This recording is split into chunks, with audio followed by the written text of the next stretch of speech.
Okay. Why did this not? Okay, now we have sound. So, anyway. Is that call? Huh. Was that call coming from my end or yours or the Skype call? No, we got a caller. We have a caller. Okay.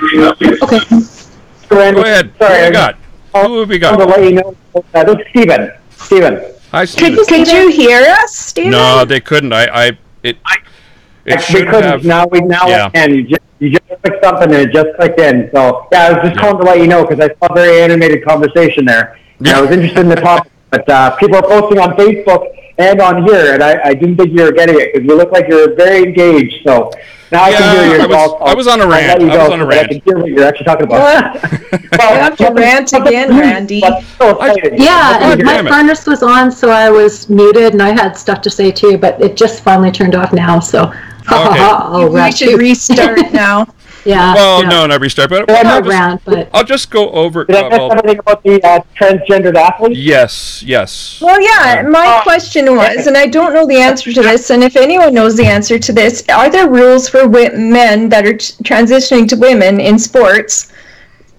In sports, is there a rule that they have to be taking women's hormones, they have to be taking the steps to become a woman anatomically, or can they just be a man who identifies as a woman and has taken no steps to feminize themselves? Oh, okay, so this is kind of from my background. So it depends on the sport, it depends on where it's being done, and it depends on which community is overseeing it. And the reason why this may or may not matter is because there have been several athletes that were genetically female, right? Genetically female, but developed testicles. There have been other ones that have been actually, that have had undescended or undeveloped testicles that were genetically male, but expressed all the phenotypes of being a woman. So it's really hard to say, because gender is not as binary as we once thought it was. There are people that are somewhat hermaphroditic. There are people that express, things that we typically associated with one gender, but in the end, it doesn't necessarily matter in some sports necessarily because, for example, in the marathon, women are actually getting close to actually overtaking men. And women have only, you got to remember, women in sports is a very contentious issue. Women have not historically been allowed to engage in sports at the same level as men for probably close to 1,000 years. Or more. So, I mean, it's only now that women are actually being allowed to actually engage in the numbers and have the diversity in genetic material to actually start competing with men in some sports.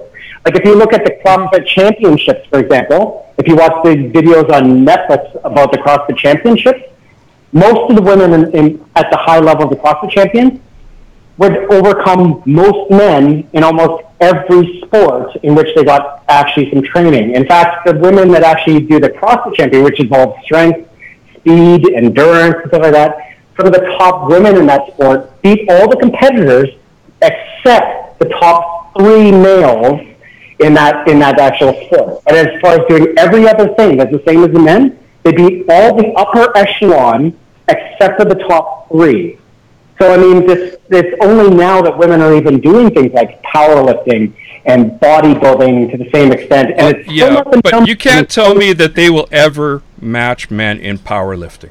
Well, what example you're using for sport here? Not a chance. That depends on how we rate it, though. Yeah, but that depends on how we rate it, though. Okay, so how powerlifting is graded, Randy, you got to remember, is it's in weight classes. Now, right.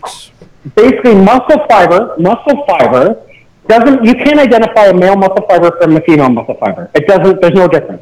Same thing with the neurology, the motor units, you can't tell which it came from. The only difference that there is testosterone or no testosterone, right? But they're now finding that female estrogen is also an androgenic hormone. So they're starting to find that women actually, and they have 2 chromosomes that code for the same muscle tissue, whereas men only have 1. Now, I can't say that for sure that women can't compete at the same level as men because there just haven't been enough women to even have even a sport of women's powerlifting until just the last, I think, like 15 years. So it hasn't even been a sport up until now. And even then, the people that are competing in it there's probably like 15, 20 people, right? So, I mean, in the higher levels. Right? So it's the same people. Whereas in men's powerlifting, there are thousands of people that compete. So I can't say for certain because if the cross-section fiber is the same, right? If the motor neuron's the same, right? And if it's by weight class, in theory, if the woman has more muscle fiber and less fat than a man, if she can actually do that, and she weighs the same as that man, but that man is a fat, chubby piece of lard, and he's got, but he's got some muscle, but he's lardy, right? She might actually be able to compete him because it is a weight. But you're forgetting one thing: the skeletal system between men and women is different. Yeah, but that's the thing, though, is that bone women are density is different. But in what area? Because women. What do you mean? What area? Bone density. It's. Yeah, I know, but bone density is depends on what area of the body. So women typically have more fractures of their hips and stuff like that than men because you're right, they do have less bone density. But that's also because they've never bared weights. The only way to build bone density is bearing weight. So if women weightlifted to the same extent that men weightlifted and did the same physical type of exercise and sports, they've even done studies on seniors, and they found that the bone density actually improves in seniors that are past, menopause, well past menopause, or even they don't have the same levels of estrogen, the bone density still increases. To the point where, you have more women that outlive men, and it has nothing to do, the bone density can be just as good as a man. So that's the thing, is that it's one of those things that depends on what area of the body you're talking about, what that person's previous level of activity was, what their general health is. We're talking about elite athletes here. We're not talking about the average person. At the elite level, most sports, women are never going to match men. It's just not going to happen. There haven't been the numbers. Yes, there have. Totally. Track and field. Numbers. Okay. Absolutely. Okay, track and field. Is the marathon in track and field? Yeah, of course. We consider the marathon. Okay, look at the women's numbers. They've actually started to start beating the men. The one guy he had broken, under 3 minutes, right? He had to leave because he tore his Achilles. What are you talking about? 3 minutes is not a marathon. 3 minutes is not a marathon. In 3, he managed to basically, not 3 minutes, 3-minute mile. So he's able to do a 3-minute sustained mile, right? So he's able to do a 3-minute sustained mile. Well, that guy had to quit because he actually tore his Achilles, and he's never going to return. He did 2.81. Now, a woman hasn't quite gotten to that point yet. But there's enough of them that you're actually seeing more numbers from women actually entering and doing well at that they're actually starting to beat men. And if you look at, like I said, but we're talking the elite athletes, the absolute elites, the ones that go to the finals at the Olympics, the women sprinters aren't even close. They're not even close, and the numbers are there. We're hitting the statistical limit of what people can do, and they are not comparable. Yeah, but if you have, so you're talking about elite level runners, right? That's what we're talking about. Yes. But if you have 20,000 elite level men runners that are all competing for a spot at the Olympics, but you only have maybe 1,000 level, how many countries don't even allow women to compete in sprinting?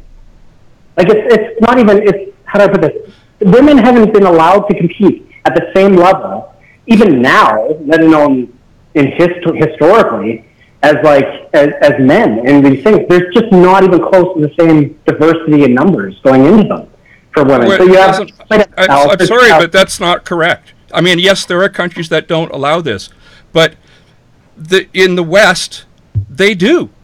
They compete. There are tons of women in sprint. They will never match at the top level. They're hitting the absolute limit in both the men's and the women's. You know how much the world record changes in the 100 meters?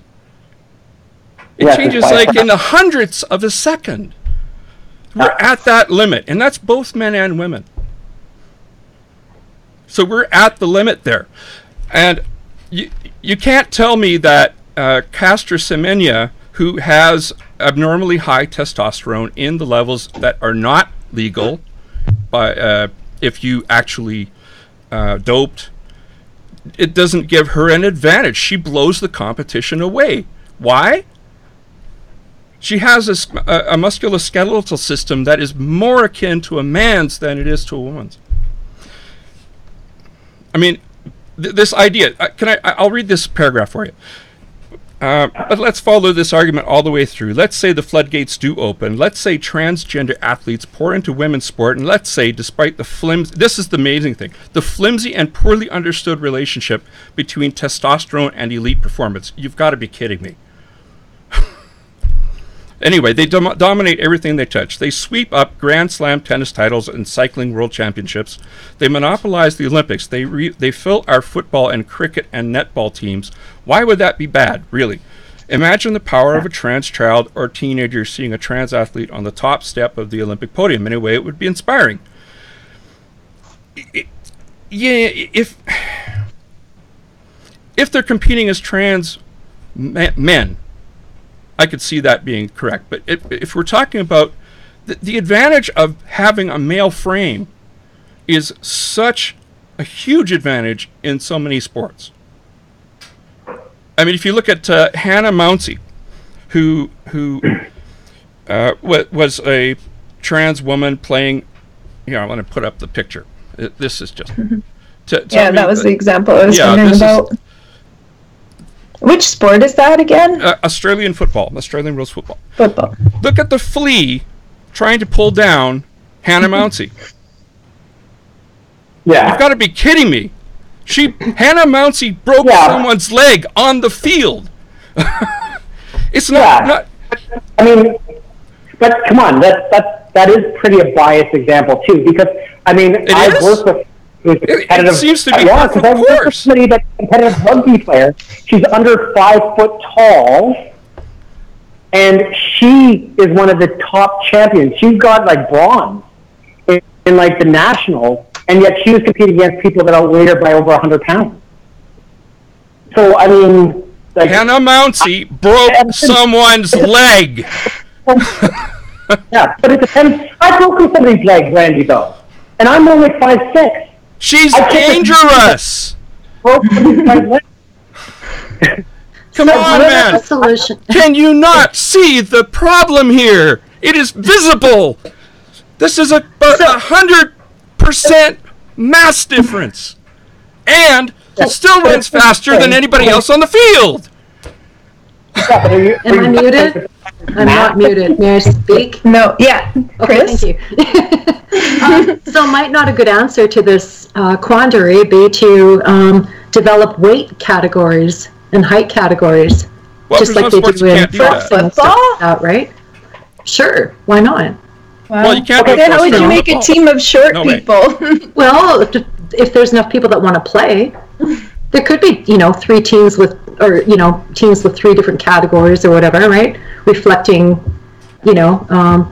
differences that would make things more fair. That's done in some sports, but in Australian football, you couldn't do that. It's just not enough. Because probably it's not enough in one weight class. Or how would you work it? There's no way to work it. Would you have a weight class in baseball? No. Well, that's a different... You have age classes. Well, that makes sense. I think in the case... Well, I know sweet fuck all about sports, and I'll just put that right out there in front. But it seems to me that baseball isn't so much a contact sport as football. Compared to football, Yeah, true enough. But, okay, let's say... You have sprinting time, and you do have throwing arm speed, and so you do have those components as well. You could very well make the case that, somebody over a certain size shouldn't be competing because they have a longer stride length. They can sprint faster. I mean, look at how many athletes have crossed over into baseball from other sports because they are tall. They have a longer stride length. Mm-hmm. You could make the argument though, like there should be a height requirement, or there should be classes for height, or there should be classes for weight. The only thing is that you'd be. I don't think a requirement so much as a category. Like they do have it in hockey too, right? Don't they? Like, you've got your featherweights. I'm talking about little kids leagues and stuff like that, right? Oh yeah, little kids. That's different though. They only do that for juniors. But they have seniors leagues. They have seniors leagues. Yeah, and because older people would be at a disadvantage, so they've put together seniors leagues. You know, they're more social, I think, function than we're talking about professional sport, not okay. a bunch of old fogies getting together and drinking beer on the bench. Fair enough. We're talking. I mean, it's not unheard of that sport. You know, certain sports get demarcated according to particular human realities, I suppose. Yeah. Because there's a clear difference between this person compared to the rest. That's why I assumed if you were going to be a woman playing on a woman's team, if you were a male, that you would have to be taking the hormones and becoming more physiologically female. Well, I assumed that would be the case. I didn't think they could just be men dressed up as women. If forcing that, there's been a problem in terms of Caster Semenya, that they ruled that it violated her human rights, so they stopped doing that in terms of keeping her testosterone levels down. But you can't tell me that you've got to see that testosterone has a huge effect. Yeah, well, I agree that at the upper level of athletes, there's a lot of genetic and hormonal advantages that those people have that even the average person does not have, Randy. Yeah. There's mutations there that they've been studying this for a long time. And that's across the board. I mean, even, for example, the women's sprinting, which is not a professional sport. It is a sport, but it's not a professional one, which is what you're talking about, right? Men's sprinting isn't either. And 200-meter records are 10.49 seconds and 21.34 seconds, respectively. Whereas male, it's 9.58, and the other one is 19.19. So it's not that much of a difference. It's a huge difference. No, you're wrong. No, anybody running 21 doesn't even get to the semis. Doesn't even get to the semis at the Olympics in the men's. You're running sub 22 or you're not in the finals. They will not get there. I guarantee it. They will not get there. You think that 2 seconds doesn't matter? That's huge. No, that's a huge difference. That is a huge difference. But when you consider that you have a number of athletes going in, a number of men running versus a number of females, and how long, like women weren't even allowed to. Are you saying? Wait a minute. So are you saying that when women train differently than men, that they don't have the benefit of how when men were the predominant ones, that they all of a sudden we're going to start over again with women? I mean, that excuse does not cut it. Come on. They get the same training. Okay? They get the same training as the men, essentially. Yeah, no, pretty much, yeah. You're working with the numbers. And the numbers are not as... Do you think that the difference between the number of men in track and field and women, that's ancient history. The number of men and women is very large, both sexes. Okay, let me ask you this, Randy. This is what I would consider the example here. Has the average time for male athletes improved over the last 10 years, 20 years, 30 years? Very little. Okay, but it has. Over the last few years, are records still being broken? Have people improved? Yes, they are. Why? Records are still being broken. The population's the same. Yeah, but you're reaching a limit. There's a limit that you cannot get below. You're never going to see a 7-second 100 meters. Yeah, but why? Well, and also, consider things like life expectancy is longer than. We have better health. We have a lot of advantages that those athletes didn't have in the past. Like Ethiopia, the fact that they're winning. That's true for them. And marathons and other sports. Like the fact that they didn't even qualify in the 60s, 70s, 80s. They didn't even make it. I'd like to know what these other sports are, because I don't know. Swimming is not one of them. Certainly hammer throw, javelin. No, sorry. They're not even close to catching up, and they're not going to catch up. What countries do? What? Like the United States, Canada, every country in Europe, most of Africa. Exactly. What? Now, most women in Africa do spear throwing there and do the hurdles and do stuff like that. Like you got to remember, they only just got in and started to win and have the nutrition and the training and all this other stuff, and now they're taking over. Because they're not taking over. They are not taking over. My goodness. It's not even close to taking over. In which sport? Pretty much every sport. What sport? Name a sport. Name a sport. And take a look at the top athletes. Who's the top sprinter? Right now, I don't know. I haven't followed it for a while. Usain Bolt. Oh, I think Usain Bolt. Yeah, okay. Yeah, he's retired, but yeah, okay. So where's he from? He's from Jamaica. There you go.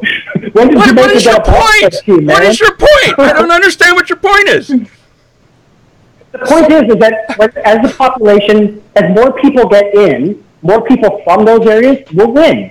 More people, the more variety, the more diversity, the more genetic diversity we have in sports, are you saying Jamaica just started getting good at sprinting? No, I'm saying they just got into the Olympics. Like how long ago? Well, like what, 50 years ago?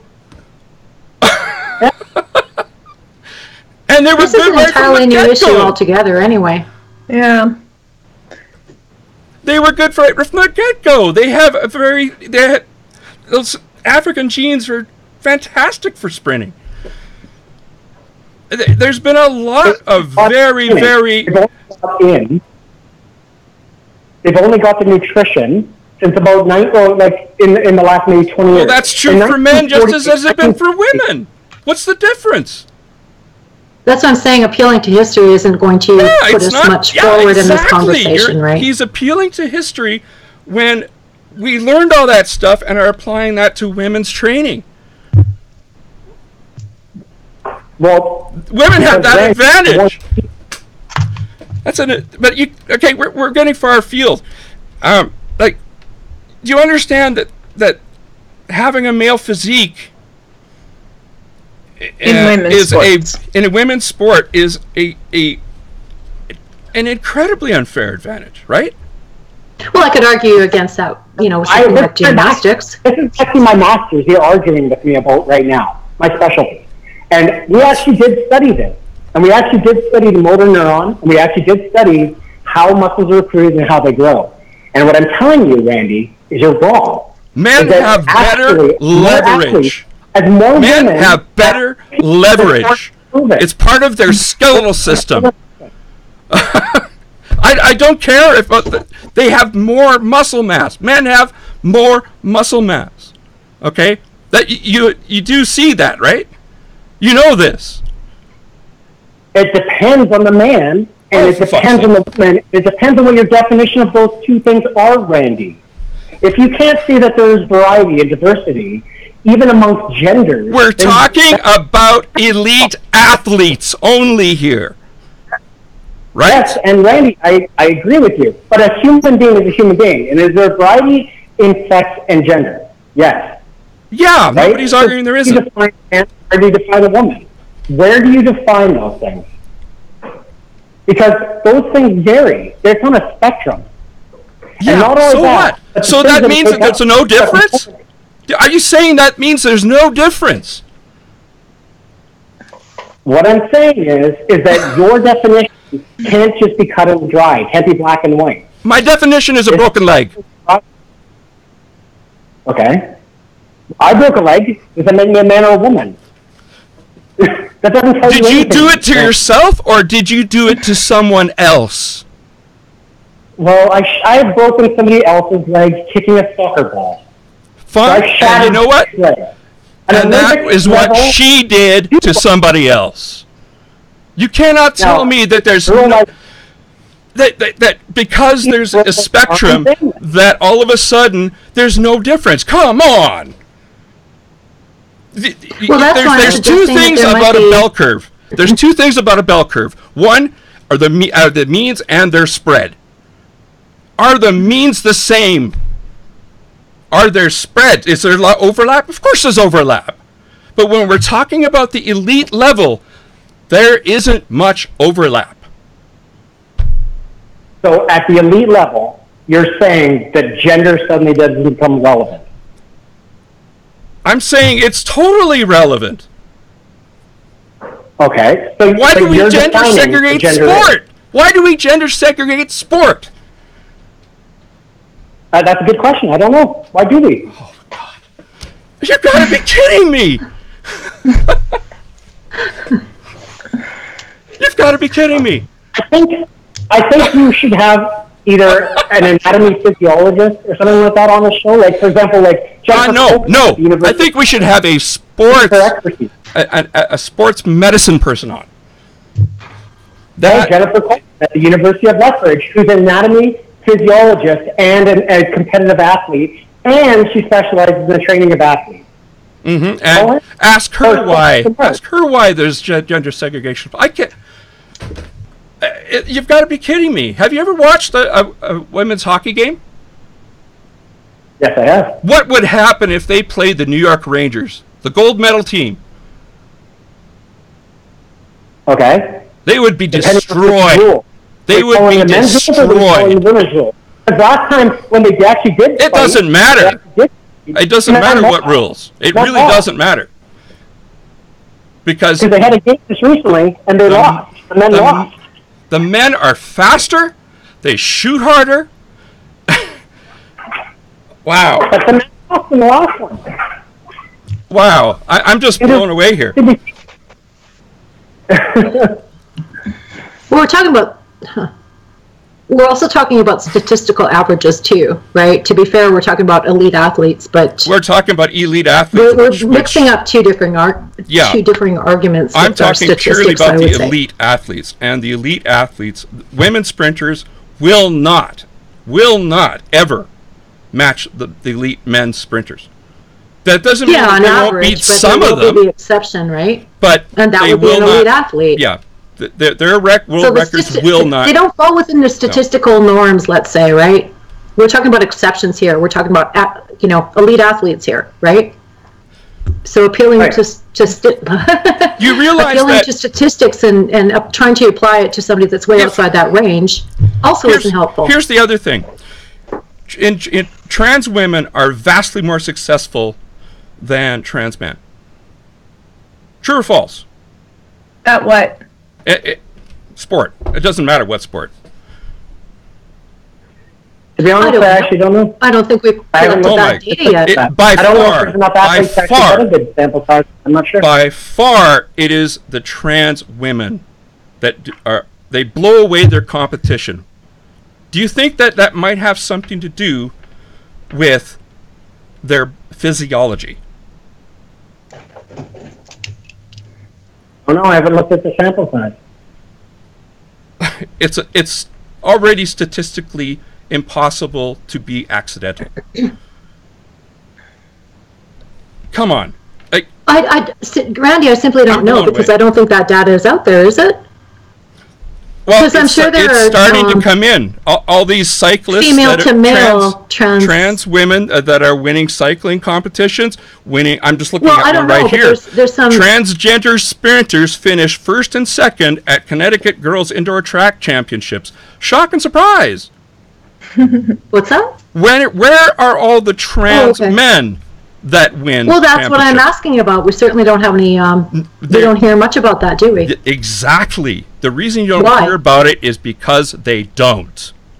It's as simple as they don't win. A woman to man trans person, you don't think would participate in sports or could win? Why not? Well, also because they also understand that physiologically speaking, they're at a disadvantage. But that doesn't change the fact that they don't win. We don't know. I've never heard any...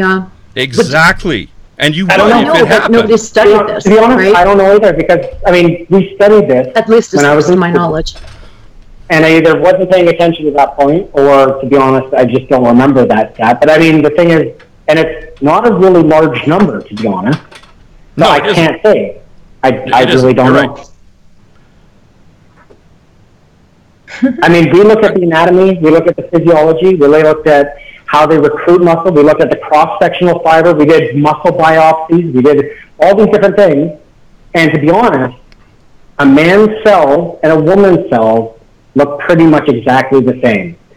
As far as hormones, all I can tell you is that, like, what we've started to see is women's numbers across the board have started to creep up. They're doing better and better every year. So are men. And they're actually starting to compete with men on every single sport across the board. They're getting up there. And when you consider that they've only been allowed, women have only been allowed. No, you cannot appeal to history. Do not do that. You can't do that. That is bullshit. You can't appeal to history. Because they are training just as hard now as the men are. As men, and there's not as many women in any sport as men, then we can still say the numbers are still going up for women. I don't know where their limit is, Randy. And I also don't know how I would define a man or a woman either, to be honest, to be cut and dry, black or white. Because, like I said, there have been upper-level, high-level athletes that have had undescended testicles, or they have had like some immune response to testosterone, or they've had other things that have been different about them. But there's so many small genetic differences at that high level anyway, I can't say. You cannot tell me that an illegal level of testosterone is a small genetic difference. I don't know. I mean, what happens if... Are you seriously... Testosterone. Are you denying that testosterone is a performance-enhancing drug, despite the science? No, I'm not denying that. But Randy, you just did. You just did. You just did. Are people that produce testosterone? No, I didn't, Randy. Sure you did. You said it didn't matter. You said it didn't matter. I didn't say that. When I said, Randy, I don't think it matters, because the thing is this.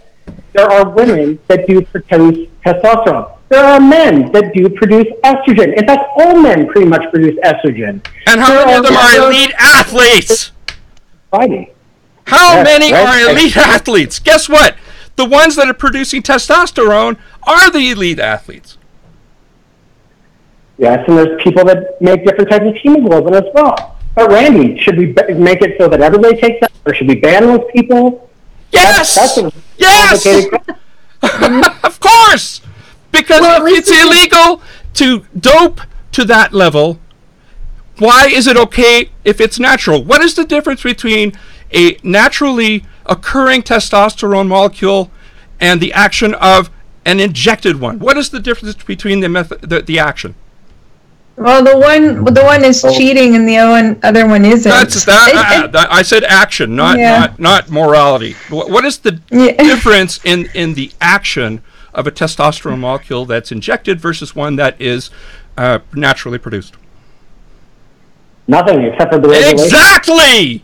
So if one is banned, how is the other one okay? So then you're saying because they're not cheating. Anybody with genetic gift that is different than the normal population, which produces an unfair advantage? Absolutely. Absolutely. Okay, so nobody from Nepal would be allowed to compete basically in the marathon run. Sorry, what was that? Unless they're from lower altitude. So basically nobody from, say, Nepal or, say, El Salvador or Peru would be allowed to because compete you know in the marathon run. You can go to an elevation and train there. You can go to an elevation and train there. There's nothing stopping anybody from doing that. But there are people that have genetic adaptations to those environments. So we wouldn't allow those people to compete because that's a genetic adaptation other people don't have. So then how is doping not okay then? That's a big question. I don't know. Ethically, I don't know. Yes or no. Randy, this is the problem. I'm in the 98th percentile for strength.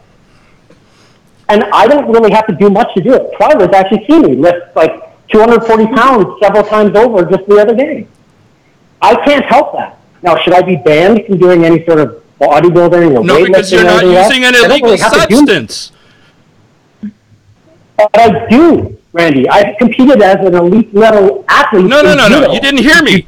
Are you doping? Are you doping? No. No. Are you okay? But I have a genetic adaptation. I can't help it. Yeah, but again, we come back to the question, what is the difference of action between an injected testosterone versus a naturally occurring one?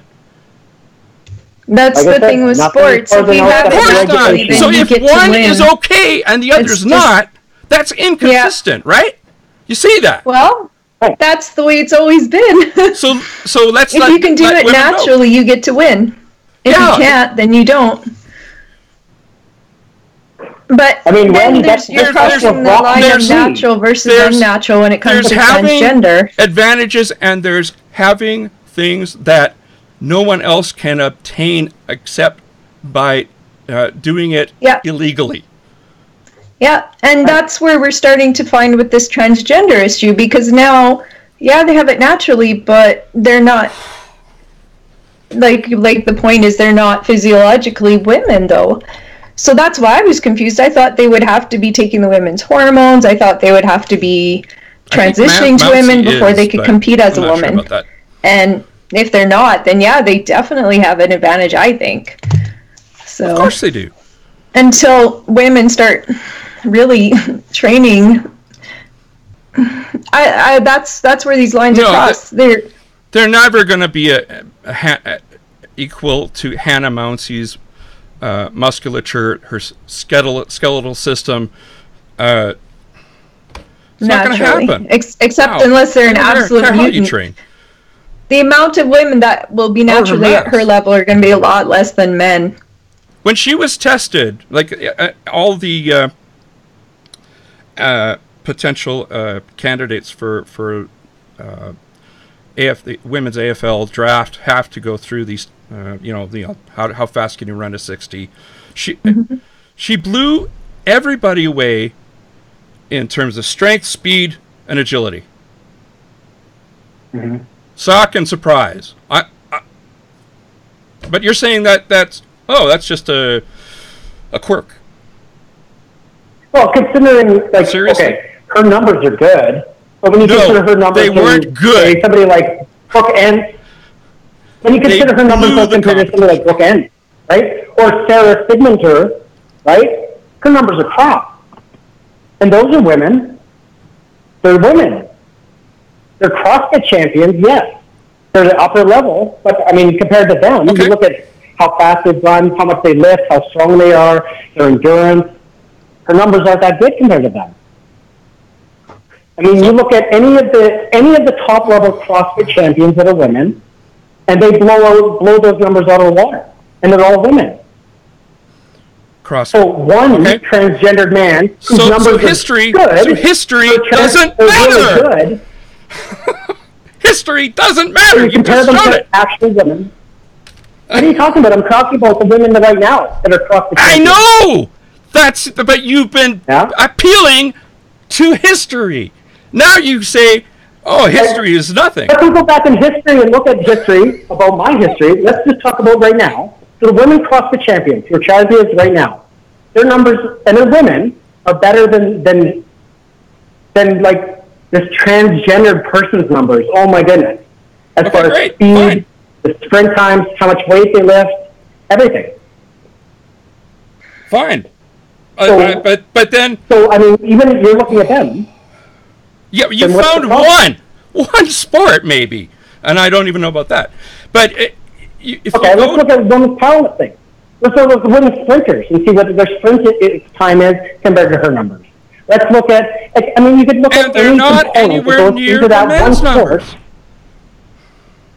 You could look at any one component that goes into that sport, and you could find women who beat a transgendered athlete in this one sport. Now, those components aren't all in that sport with that athlete, right? But there's nothing to keep them from competing. Sure. So, transgendered might provide maybe, and it probably maybe even provide some advantage if they're producing testosterone. I don't know. I don't know what stages of the sex change or is there anything not else an that this person is advantage actually to based- having grown up with the physiology, a male physiology already? Yeah. Okay. I see what you're saying. Yes. Okay, so they've already Okay. grown up as men. Their bone density will come down a smidge with hormone treatment. But it's still a man's frame. In the end. Men have longer legs than women. That's just the way it is. That might also make a difference, you know. It's not just about the muscle. It's also about the skeletal system. Well, let's follow the slippery slope. All the transgender people take over sports. Suddenly there's no person that was a woman. People claim to be women and are just doing that. I mean, and don't say that won't happen, because we already have people who do that to get $1,000 off their car insurance. So what will they do about it if this starts happening? Will they do something about it? We haven't even touched on that point. That what do we do when the whole thing caves in and ideology says that you can't question their decision, and you can't actually. It's so a if violation that of human rights. happens, what do you do? Yeah, if suddenly no women are ever number one again for like 100 years, what to do? Only transgender in women's sports are number one ever. Do you think that would happen? Yeah. That's depending on the sport. Yeah, and if that does happen, would they do anything about it? No. Or so, but then that's that argument. Do we know that for sure? Would that happen? Stephen? So. Oh, I can't answer that question. I don't know the future. I can't say. Now that said, let's say we follow this down a slippery slope. Let's say we follow it to its logical conclusion, right? Okay. So, Randy, we're facing a future where everybody's gender is fluid. Everybody identifies as whatever gives them advantage. So everybody identifies as a woman across the board for sport. Everybody. Which means that all sports contain both men and women of the biggest, strongest, fastest size, and best technique for that sport. Mm-hmm. Will women be pushed out of that sport eventually? Mm-hmm. I don't think it'll happen, because in the end what'll happen is exactly what you argued earlier, what Christine argued earlier, weight class. Or something else. They'll say, okay, you guys are the same height as these women. You guys are all doing about the same. You guys are competing in this category. You guys are competing in this category. You guys are competing in this category. In the end, is that a terrible future? Is that an awful thing? As long as people are improving and we're exploring the human potential, then I don't think it really matters. Wow. So, or maybe they remove some of the barriers and they say, you know what? You guys can all take this much testosterone without any side effects, because we know this guy's already got this much. We're going to let you guys do it. Allow an equalization. People have died doing that. They have. Heart attack city. Naturally? That person that has it naturally, you wouldn't want to die from it. You would want to equalize. Okay, this person has it naturally. Now you can dope up to that natural level of that person. Or there's some limit, or... And that's what Randy's right about, actually. And that's why I keep saying the regulation of the hormone matters. And that's why I keep saying the regulation of that hormone, because that's the one difference between artificially giving a hormone and naturally producing it. Is if you naturally produce it, in most cases, and not all, because we can have things like diabetes and hypothyroidism and all these other diseases, or weird growth disorders or other things. In most cases, people can regulate a self-produced hormone most of the time. However, when you artificially give somebody more than they normally would produce, the body compensates, and you have to find a way of actually preventing them from reabsorbing it, preventing the side effects or other things. And that's where the regulation problem comes in. Because when a person is getting hormones that they don't normally get or other things, they do get those side effects. That's the difference. is that if they don't have it naturally and you start giving it to them, that's what starts creeping in most cases. Not always. There is some small amounts that you can fluctuate through if you time it during the day and other stuff like that. Apparently, that's never been really well studied either, because actually steroids for performance enhancement is actually an unethical thing to study because it has side effects. Yeah. And so there hasn't been a lot of really well-controlled studies on that, so we don't actually know for sure. And what we do think is it does actually have a bunch of side effects. I'll bet the Russians have. Even though people do anyway. Yeah. Well, the Russians actually have a different way of doing it too, though. And they actually went back and they selected people early on in their childhood that actually naturally had that propensity for stuff, and then just carried them through to that type of sport later on in life. That's one thing they had advantage of. And they train differently. They train very differently than American systems. No, that's actually interesting. I hadn't heard that. It's kind of. What do they do? Blood test children all the time, or what? They would actually have them do a bunch of different things, like sprints, lifts, and a bunch of other stuff. secondary measures. Yeah, so then they would use that to determine, and then sometimes they'd actually do muscle biopsies on the children to try and determine what kind of muscle distribution they have. So if they have more fast twitch muscle fibers or fast twitch or slow twitch muscle fibers. And then basically they would basically say, okay, you've got a lot more potential to grow in this. You can go in any of these sports, but once you pick this, that's probably where you're going to stick with. And they just streamline them the rest of their lives for that sport. And then they could go to school or whatever. Wow. That was but that said though, the Russians also trained differently than Americans too. So they focus a lot more on different aspects of training that Americans have only started to train at in the last, I'd say 10 years. Because there's the whole periodization thing that we've only started on, an alternation thing, and a bunch of other things that were principles in Russian training that we didn't even know about until actually about 10 years ago or so. Yeah, they kind of kept that under wraps. Oh, they had a whole secret training routine stuff, and we've only just started to get some of that stuff now, so it's kind of interesting. But it's kind of if you throw things to a logical conclusion, I don't know where the future will go with it, and maybe it will be weight classes, or maybe it will be hormone enhancements, or maybe we'll all follow China's lead and genetically alter our babies and have these super babies competing in I don't know. Did they? Who knows? I don't know. They didn't actually do that, though. That was a claim, but did they actually do it? Well, that's the thing. Is he's facing murder. He's in trouble. He's in trouble, and he's going to basically get the death penalty. Is basically what they're saying. Wow.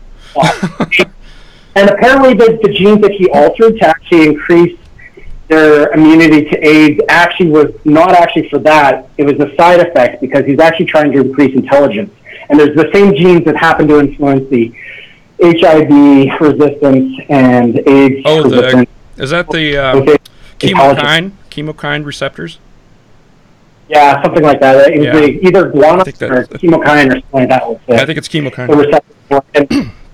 But they're starting to find that, he might have done it for alternate reasons or lied about the whole thing. Either way, he's probably going to be put to death for it anyway. Yeah, if you do anything wrong in China, you're screwed.